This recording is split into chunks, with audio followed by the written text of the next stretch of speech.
আজি আমি শুকানপুখুৰী গাঁৱত তিনিচুকীয়া ডিষ্ট্ৰিক্টৰ হেড অফিচৰ পৰা পশুপালন বিভাগে যিটো আজি কেম্প লৈছে, আমি আজি নথৈ আনন্দিত হৈছোঁ। কিয়নো আজি আমাৰ চৰকাৰৰ ফালৰ পৰা প্ৰথম তেওঁলোকক আদেশ দিছিলে যে আমাৰ ইয়াতে প্ৰথম আজি এই কেম্পটো তেওঁলোকে পাতিছিলে কেম্পটো। আৰু প্ৰথম ৰাতিপুৱা সময়তে তেওঁলোকে কুকুৰ, গৰুবিলাকক মানে ভেকচিনেশ্যন আগবঢ়াইছে আৰু ঔষধ পাতিও দিছে। উপকৃত হ'ব কিয়নো আজিকালি বেমাৰ আজাৰ অধিক হৈছে পশু, সেইখিনি নিৰাময় হ'ব। আৰু যিবিলাকে মানে পশু পুহি পেলাই স্বাৱলম্বী হৈ আছে তেওঁলোকৰ কাৰণে সুবিধা হ'ব। तिनसुकिया जिले के बालूगद्दा गांव में एक पशु चिकित्सा शिविर का आयोजन किया गया।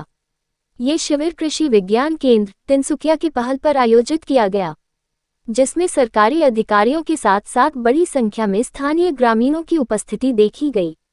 बताया जाता है कि बालूगद्दा गांव के अधिकांश लोग कृषि कार्य पर निर्भर हैं। खेती के साथ साथ कई परिवार गाय, बकरी, मुर्गी, बत्तख और सूअर पालन करके अपना जीवनयापन करते हैं। इसी को ध्यान में रखते हुए इस पशु चिकित्सा शिविर का आयोजन किया गया।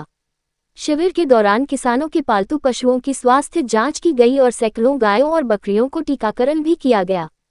इस अवसर पर उपस्थित सरकारी पशु चिकित्सकों ने पशुओं का उपचार किया और किसानों को निःशुल्क दवाइयों का वितरण भी किया।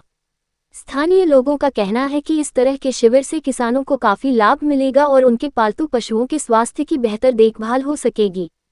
डेस्क रिपोर्ट आसाम समाचार तिनसुकिया। नमस्कार, मैं डॉक्टर शान्तनु कुमार खाउन, जिला पशुपालन और पशु चिकित्सा विभागर मैं जिला पशु चिकित्सा विषया। और आज सरकार जी एटा आँचनी पशु स्वास्थ्य शिविर तार उद्देश्य आगत राखी आम गाँवखনত आहिছোঁ और राइजर लगत दुआषार कथा पातिছোঁ जाते अनागत दिनत आमार सरकारी आँचनिबिलाकर सা सुविधा लई आमार गाँवर दुखिया राइज जाते বিভিন্ন ধৰণে আগবাঢ়ি যাব পাৰে, তেখেতসকল অৰ্থনৈতিকভাৱে আগুৱাই যাব পাৰে আৰু লগতে অসমখন লগতে গোটেই ভাৰতখনকে যাতে আগুৱাই নিব পাৰে। আমাৰ বিশেষকৈ প্ৰডাকশ্যনৰ ক্ষেত্ৰত গাখীৰ, কণী এই সকলোবিলাকৰ প্ৰডাকশ্যন যাতে বঢ়াই দিব পাৰে, সেই উদ্দেশ্য আগত ৰাখিয়ে আজি এই শিবিৰটো আয়োজন কৰা হৈছে।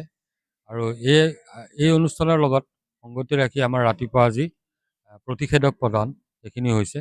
আৰু আমাৰ চৰকাৰী ফালৰ পৰা যিখিনি এই শিবিৰত দিবৰ বাবে ঔষধ পাতি দিছে, আমি যিখিনি কৃষক আছে তেখেতসকলকো আমি যিখিনি পাৰোঁ সেইখিনি আমি যোগান ধৰিম বুলি আশা ৰাখিছোঁ।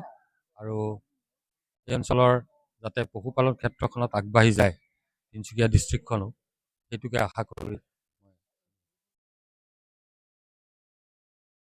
আচলতে এই আজি শিবিৰটো গোটেই অসমতে হৈছে। আজি 12 তাৰিখ, আজি আমাক আমাৰ বিভাগৰ মন্ত্ৰী মহোদয়ৰ লগতে চেণ্ট্ৰেলৰ আমাৰ মিনিষ্টাৰ ছাৰ আহিছিলে। তেখেতসকলে আমাক নিৰ্দেশ কৰিছে যে অহা 12 তাৰিখে প্ৰতি ডিষ্ট্ৰিক্টত যাতে এনেকুৱা এটা শিবিৰ অনুষ্ঠিত হয়। আৰু তেওঁলোকৰ আদেশ শিৰোধাৰ্য কৰি আমি আজি ইয়াত গোটেইখিনি কাম কৰিছোঁ আৰু আশা ৰাখিছোঁ যে এইটো এটা সফল আঁচনিত পৰিণত হ'ব। এই ইয়াতে জিলা পৰ্যায়ৰ হৈছে, ইয়াৰ পিছত দুটা ব্লক পৰ্যায়ত হ'ব। এই দুটাও আমি ইয়াৰ যিখিনি দৰকাৰী যিসকল য'ত পশুপালকসকল বেছিকৈ আছে সেইধৰণে আমি ব্লক পৰ্যায়ৰ আৰু পৰৱৰ্তী সময়ত দুটা অনুষ্ঠিত হ'ব। আজি জিলা পৰ্যায়ত হৈ গৈছে।